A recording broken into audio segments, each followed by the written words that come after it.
This coming Sunday is the third Sunday in Ordinary Time.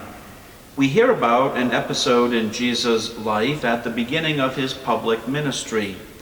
Our passage is taken from Luke's account, chapter 1, verses 1 through 4, and chapter 4, verses 14 through 21. Let's take a listen. Since many have undertaken to compile a narrative of the events that have been fulfilled among us, just as those who were eyewitnesses from the beginning and ministers of the word have handed them down to us, I too have decided, after investigating everything accurately anew, to write it down in an orderly sequence for you, most excellent Theophilus, so that you may realize the certainty of the teachings you have received. Jesus returned to Galilee in the power of the Spirit, and news of him spread throughout the whole region. He taught in their synagogues and was praised by all. He came to Nazareth, where he had grown up, and went according to his custom into the synagogue on the Sabbath day. He stood up to read and was handed a scroll of the prophet Isaiah. He unrolled the scroll and found the passage where it was written, "The Spirit of the Lord is upon me, because he has anointed me to bring glad tidings to the poor. He has sent me to proclaim liberty to captives and recovery of sight to the blind, to let the oppressed go free, and to proclaim a year acceptable to the Lord."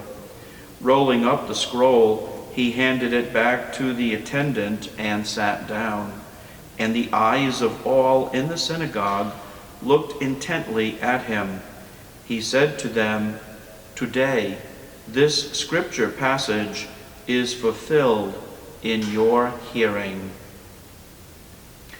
Jesus is beginning his public ministry, and we see him going to Nazareth, where he had grown up. He's returning to his hometown.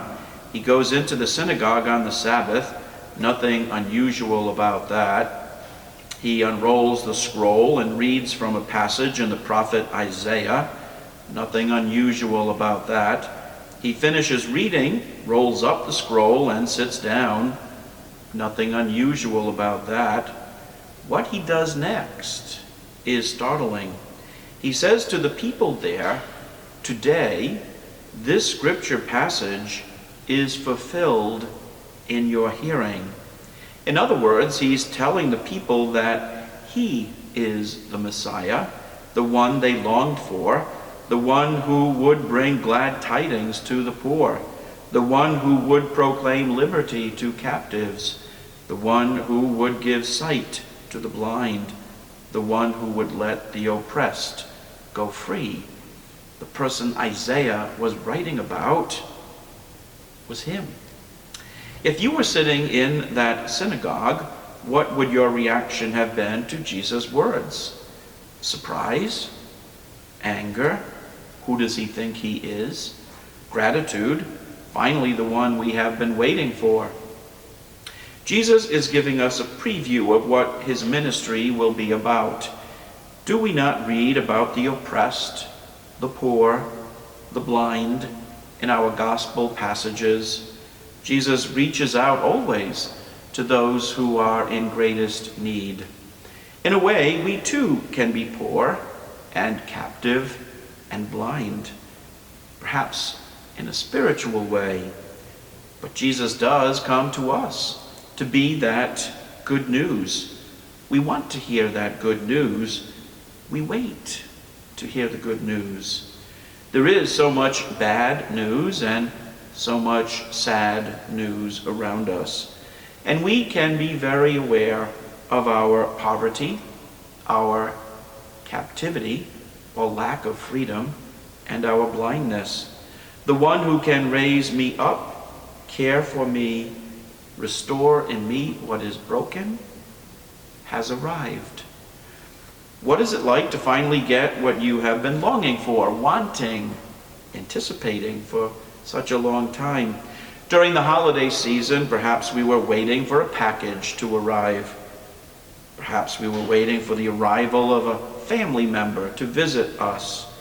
We know that when the package arrived, when our relative arrived, the waiting is over, and we are filled with much joy. How much more joy there is for us when we receive all that Jesus wants to give us, all that he wants to do for us, all that he alone can provide that is life-giving for us. Jesus says, today, this scripture passage is fulfilled in your hearing. How is today different? Let the gospel fill your week. See you in church. God bless.